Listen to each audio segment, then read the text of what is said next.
여러분, 만약 여러분 앞에 대대손손 쓰고 죽으려 해도 넘쳐날 만큼의 막대한 재산과 한시도 곁을 떠나지 못하고 종일 똥오줌을 받아내야 하는 병든 아버지가 있다면 과연 무엇을 선택하시겠습니까? 오늘 밤 홍주가 뜨거운 야담으로 돌아왔습니다. 구독, 좋아요 잊지 마세요.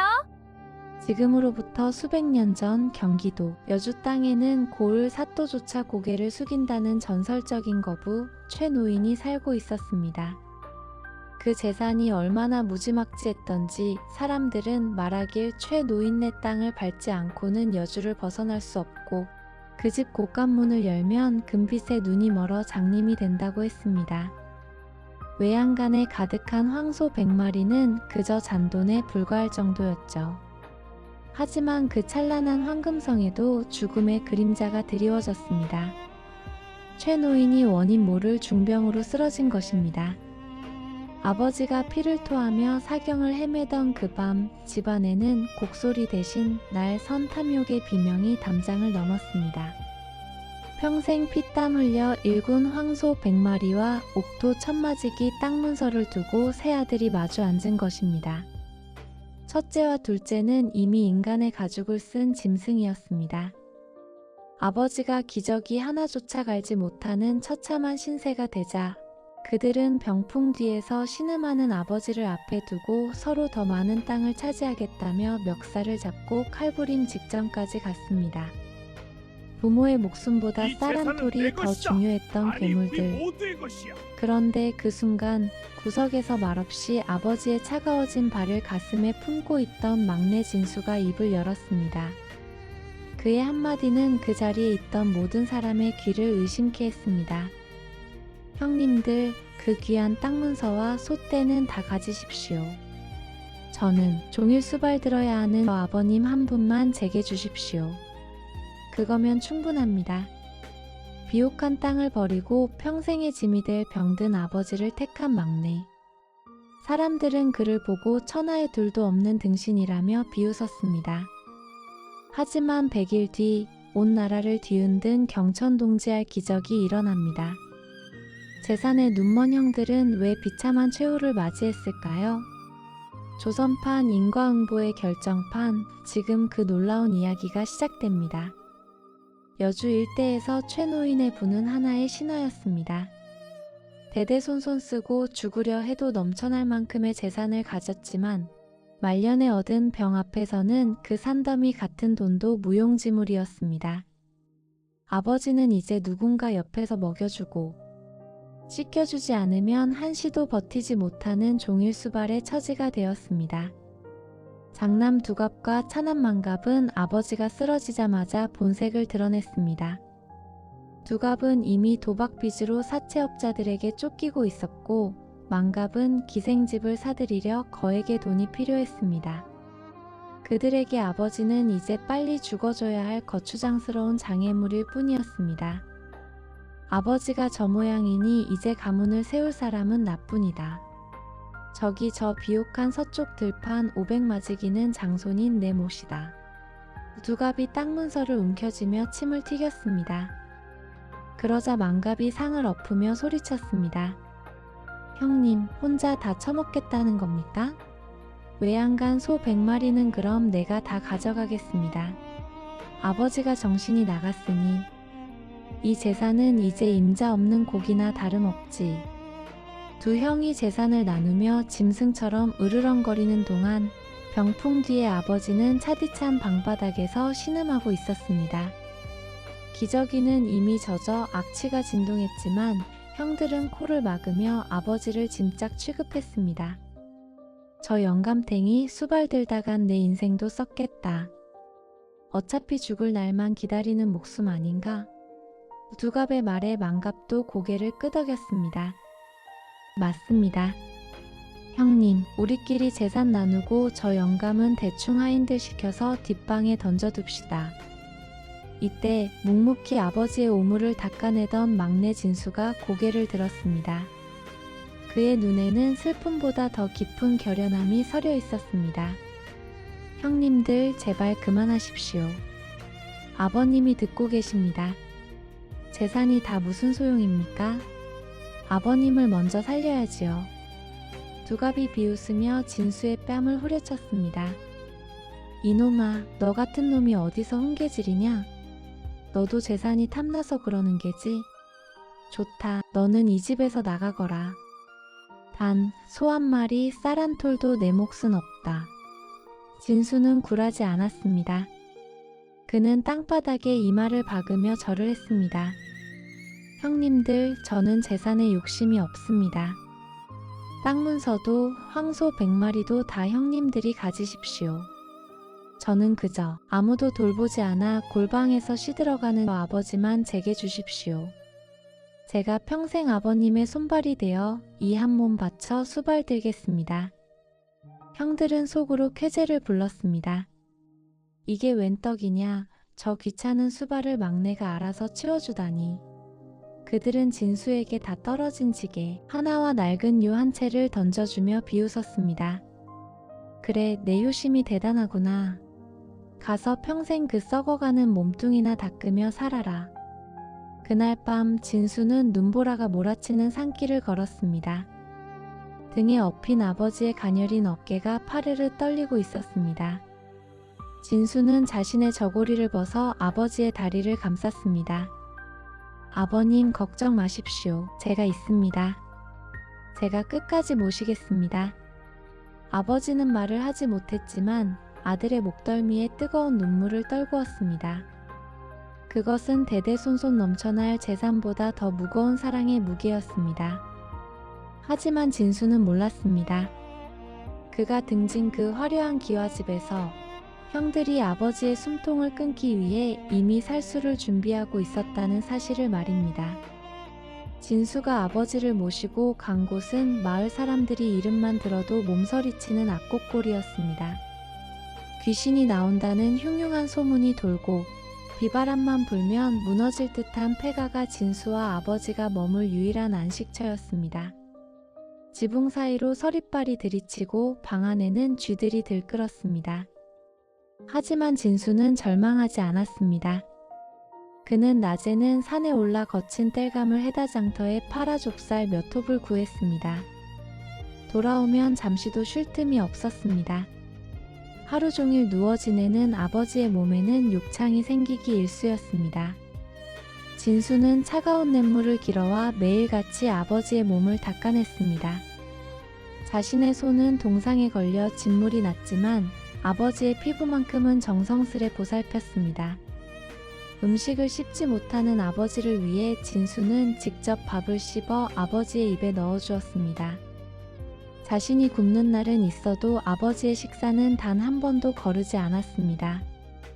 밤에는 자신의 가슴으로 아버지의 차가운 발을 품고 잤습니다. 그렇게 한 달, 두 달. 진수의 몸은 앙상하게 말라갔지만 그의 눈빛만은 맑게 빛나고 있었습니다. 그러던 어느 깊은 밤 약초를 구하려 산속 깊이 들어갔던 진수는 끔찍한 비명을 들었습니다. 벼랑 끝에 간신히 매달린 채 굶주린 호랑이와 대치하고 있던 백발의 노인이었습니다.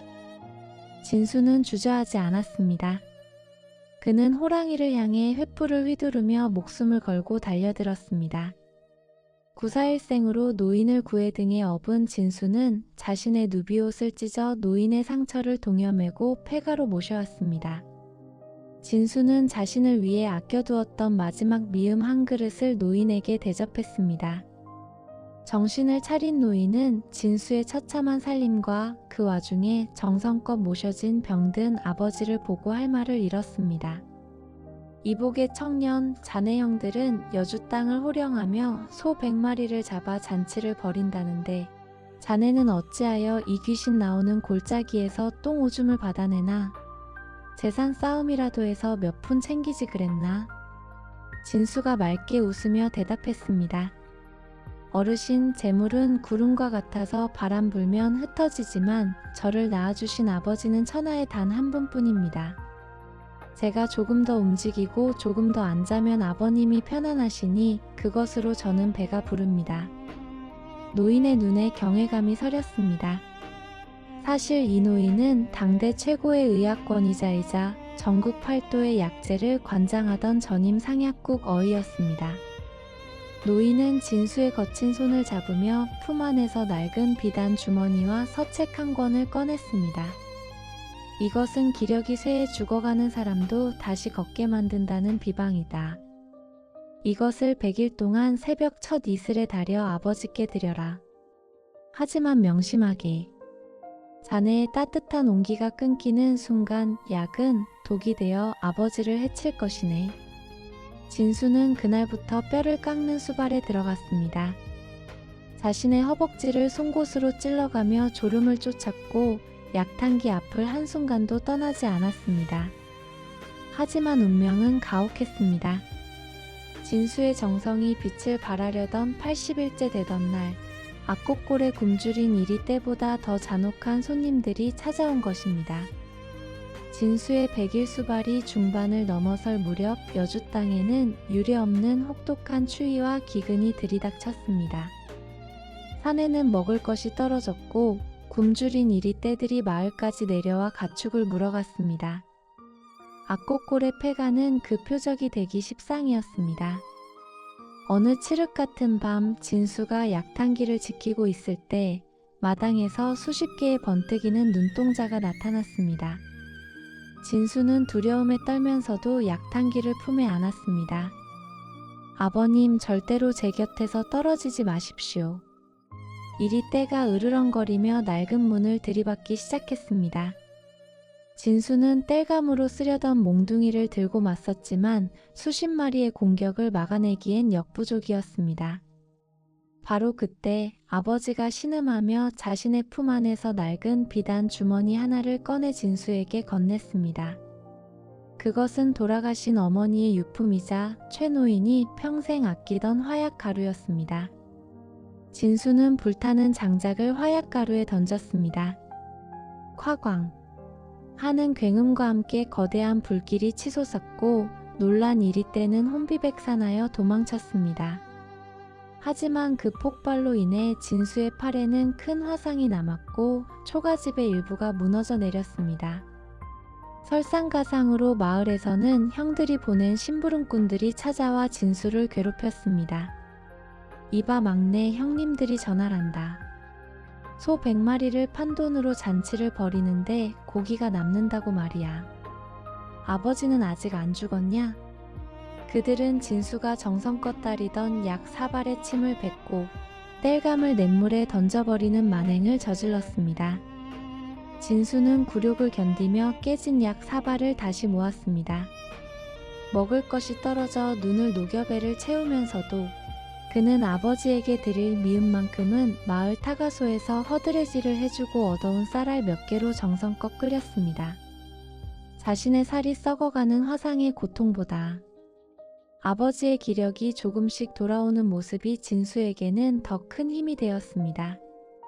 90일째 되던 날 아버지는 마침내 진수의 손을 꼭 잡으며 입을 뗐습니다. 진수야, 내 막내 아들아. 하지만 이 감동의 순간 산 아래서 수십 개의 횃불이 올라오기 시작했습니다. 형들이 고용한 살수들이었습니다. 99일째 되던 날 밤 마지막 약 한 첩을 남겨두고 사건이 터졌습니다. 형들은 전문 산적들을 매수하여 폐가를 습격했습니다. 그들은 단순히 불을 지르는 것에 그치지 않았습니다. 산적들은 아버지가 누워있는 방의 문을 밖에서 대못으로 박아버렸습니다. 진수가 약탕기를 지키고 있는 사이 형 두갑이 나타나 비열하게 웃으며 약탕기를 발로 차 깨뜨렸습니다. 이깟 약으로 영감쟁이가 살아날 것 같으냐? 오늘이 내놈 제삿날이다. 진수는 깨진 약탕기 조각에 손이 베이면서도 울부짖었습니다. 형님, 어떻게 아버님께 이럴 수 있습니까? 그때 망갑이 횃불을 지붕에 던졌습니다. 순식간에 불길이 치솟았고 방 안에서는 아버지가 타오르는 연기 속에서 비명을 지르고 있었습니다. 산적들이 진수를 둘러싸고 칼을 휘둘렀습니다. 어깨를 베이고 머리에서 피가 쏟아지는 와중에도 진수는 오직 아버지만을 생각했습니다. 여기서 충격적인 반전이 일어납니다. 진수가 불길 속으로 뛰어들려는 순간 큰형 두갑이 자신의 칼을 망갑의 등에 꽂았습니다. 재산은 나 혼자 가져야겠다. 형제끼리 서로를 죽이는 참혹한 골육상쟁이 불타는 폐가 앞에서 벌어진 것입니다. 망갑은 피를 토하며 쓰러졌고 두갑은 미친 듯이 웃으며 진수까지 죽이려 달려들었습니다. 진수는 타오르는 대들보를 맨손으로 받아내며 방 안으로 기어 들어갔습니다. 손바닥이 지글지글 타오르는 고통 속에서도 그는 아버지를 등에 업었습니다. 아버님, 조금만 참으십시오. 진수의 등 뒤로 불타는 석가래가 떨어졌지만 그는 멈추지 않았습니다. 그때 숲속에서 장엄한 나팔 소리와 함께 수백 개의 횃불이 솟구쳤습니다. 암행어사 출두야. 단순히 어사가 온 것이 아니었습니다. 진수가 구해준 노인이 관복을 입고 나타난 것입니다. 그런데 노인의 옆에는 더 놀라운 인물이 서 있었습니다. 바로 이 고을의 사또이자 진수가 평소 아버지를 위해 약을 구걸하며 만났던 한 가난한 선비였습니다. 사실 그 선비는 임금이 파견한 특별 수사관이었습니다. 진수의 100일간의 모든 행적은 이미 조정에 보고되고 있었던 것입니다. 박두갑을 포박하라. 제 아우를 죽이고 아비를 불태우려 한 이자를 당장 가마솥에 던져라. 어사의 호령에 역졸들이 달려들어 두갑을 제압했습니다. 망갑은 자신이 판 함정에 빠져 죽어가고 있었고 두갑은 사지가 묶인 채 바닥에 패배의 눈물을 흘렸습니다. 어사는 비웃으며 서류 한 장을 펼쳤습니다. 내 놈들이 노름판에 넘긴 땅 문서는 이미 관가에서 몰수했다. 그리고 여기 최 노인이 쓰러지기 전 미리 작성해둔 진짜 유언장이 있느니라. 사실 아버지는 치매에 걸린 척하며 두 아들의 탐욕을 시험했던 것이었습니다. 아버지는 이미 모든 재산을 막내 진수에게 물려준다는 문서를 어사에게 맡겨두었었습니다. 진수야, 네가 버린 것은 흙먼지뿐이었다. 네가 택한 이아비의 효심이 바로 내 진짜 재산이니라. 아버지는 화마 속에서도 진수의 피 끓는 효심 덕분에 정정한 모습으로 걸어 나왔습니다. 사이다 같은 심판이 이어졌습니다. 두갑은 능지처참에 처하며 그 가사는 모두 몰수하여 빈민들에게 나눠주노라. 막내 진수는 나라에서 내린 효자문과 함께 모든 땅 문서와 수백 마리를 돌려받는다. 형들은 욕심 때문에 서로를 죽이고 나락으로 떨어졌습니다. 그들이 평생 모은 재산은 한순간에 물거품이 되었고 이제는 소보다 못한 처지가 되어 역사 속으로 사라졌습니다. 진수는 여주 땅에서 가장 존경받는 거상이 되었습니다. 그는 형들이 잃어버렸던 가문의 명예를 되찾았고 수백 마리를 풀어 마을 전체에 7일간 잔치를 베풀었습니다. 무엇보다 그는 아버지를 모시며 대대손손 칭송받는 명문가로 거듭났습니다. 진수가 세운 효자문 앞에는 지금도 이런 글귀가 새겨져 있다고 합니다. 천마지기 땅은 10년을 못 가지만 한 번의 효심은 1000년을 간다. 여러분, 오늘 이야기 어떠셨습니까? 천마지기 땅을 쫓던 형들은 결국 한 평의 무덤조차 얻지 못한 채 몰락했습니다.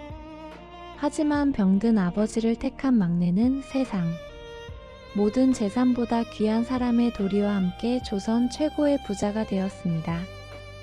우리는 지금 무엇을 쫓고 있습니까? 눈앞의 금덩이입니까? 아니면 나를 잊게 한 소중한 사람들입니까? 진수가 지켰던 그 약탄기의 불꽃처럼 여러분의 마음속에도 소중한 이를 향한 따뜻한 온기가 살아있기를 바랍니다. 오늘 이야기가 가슴을 울렸다면 구독과 좋아요 부탁드립니다. 여러분의 클릭 한 번이 저에게는 천마지기 땅보다 더 큰 힘이 됩니다. 저는 더 통쾌한 인과응보의 야담으로 다시 찾아뵙겠습니다. 시청해주셔서 감사합니다.